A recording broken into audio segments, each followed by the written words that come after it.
Hi friends, Bhagavad Gita సారాంశాన్ని continue చేసే ముందు ఇంకా ఎవరైనా సబ్స్క్రైబ్ చేసుకోకపోతే వెంటనే ఛానల్ని సబ్స్క్రైబ్ చేసుకోండి.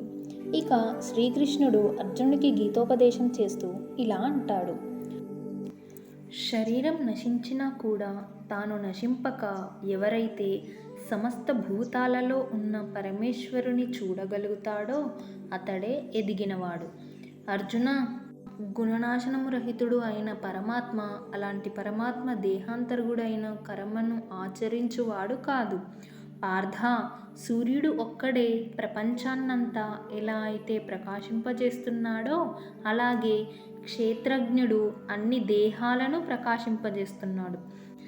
ఇది ఉపనిషత్తుల శాస్త్రమైన గీతాశాస్త్రమందు శ్రీకృష్ణుడు అర్జునుడికి ఉపదేశించిన విభూతి యోగం, విశ్వరూప సందర్శన యోగం, భక్తి యోగం, క్షేత్రజ్ఞ విభాగ యోగాలు సమాప్తం. జ్ఞానం కొరకు అర్థించిన మహనీయులు అయిన ఋషీశ్వరులు మోక్షమును పొందారు. అట్లాంటి మహత్తరమైన జ్ఞానాన్ని నేను నీకు ఉపదేశిస్తున్నాను. అర్జున, ప్రపంచమున జన్మించు అన్ని జరాచర జీవులకు ప్రకృతి తల్లి వంటిది. నేను తండ్రి వంటి వాడను. అర్జున, త్రిగుణములలో సత్వగుణం నిర్మలమగుటం చేసి సుఖం, జ్ఞానం, అభిలాషల వల్ల ఆత్మను దేహమునందు బంధిస్తుంది.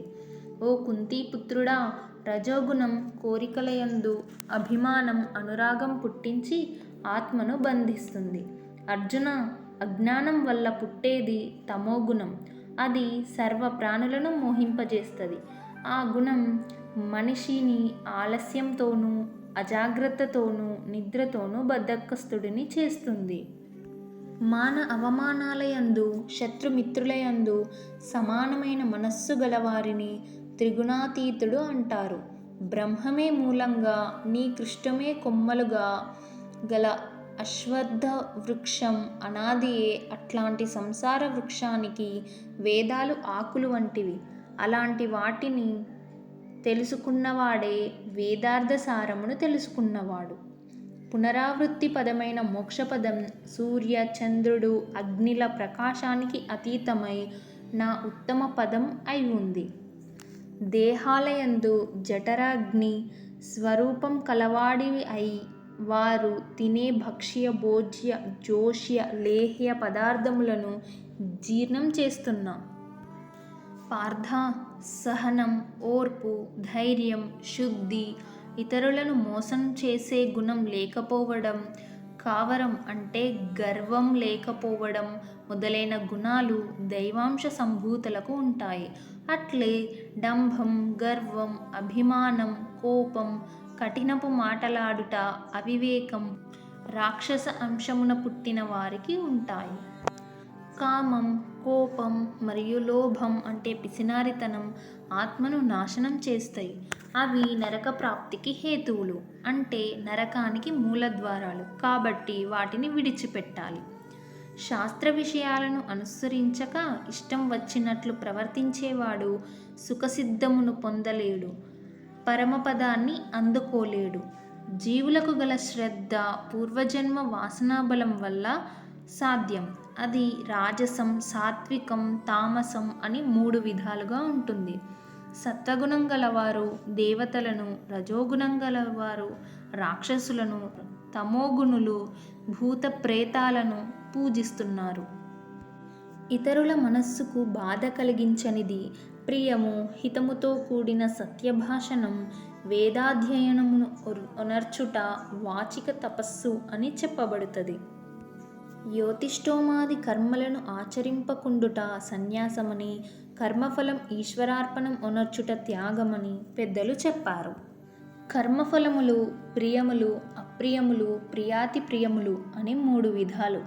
కర్మఫలం కోరిన వారు జన్మాంతరములందు ఫలమును పొందుతున్నారు. కోరని వారు ఆ ఫలాలను జన్మాంతరమున పొందజాలకున్నారు. అర్జున, కర్మ మోక్ష మార్గమున కర్తవ్య భయాభయములన, బంధ మోక్షములన ఏ జ్ఞానం ఎరుగుతున్నదో అది సత్వగుణ సముద్భవం అని తెలుసుకో. ఈశ్వరుడు అన్ని ప్రాణులకు నియామకుడై, ప్రాణుల హృదయమందు ఉన్నవాడై, యంత్రగాడు ప్రాణులను ఆడించే విధంగా ప్రాణులను భ్రమింపజేస్తున్నాడు. సమస్త కర్మలను నాకు అర్పించి నన్నే శరణు పొందిన అన్ని పాపాల నుండి నిన్ను విముక్తుడిని చేస్తాను, నీవు చింతించకు. ఎవరు అయితే నా భక్తిని పొంది ఈ పరమ రహస్యయుక్తమైన గీతాశాస్త్రాన్ని నా భక్తులకు ఉపదేశిస్తున్నారో వారు మోక్షానికి అర్హులు. ధనుంజయ, పరమ రహస్యమైన ఈ గీతాశాస్త్రాన్ని చక్కగా వింటివా? నీ అజ్ఞానజనితమైన అవివేకం నశించినదా? కృష్ణ, అచ్యుత, నా అవివేకం నీ దయవల్ల తొలగింది. నాకు మంచి జ్ఞానం లభించింది. నా సందేహములన్నీ తొలగినవి. నీ ఆజ్ఞను శిరసా వహిస్తాను.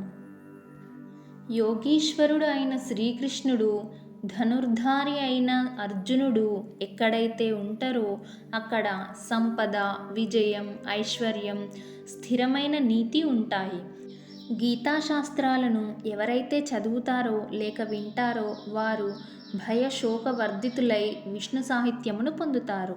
ఇది ఉపనిషత్తుల సారాంశమైన గీతాశాస్త్రమునందు శ్రీకృష్ణుడు అర్జునుడికి ఉపదేశించిన గుణత్రయ విభాగ పురుషోత్త ప్రాప్తి, దేవాసుర సంపత్ విభాగ, శ్రద్ధాత్రేయ విభాగ, మోక్ష సన్యాస యోగము సర్వం సమాప్తం.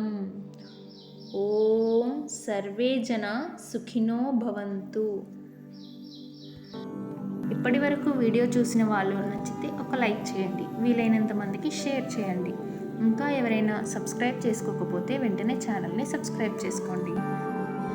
మరో వీడియోతో మళ్ళీ కలుద్దాం. అంతవరకు బాయ్ బాయ్.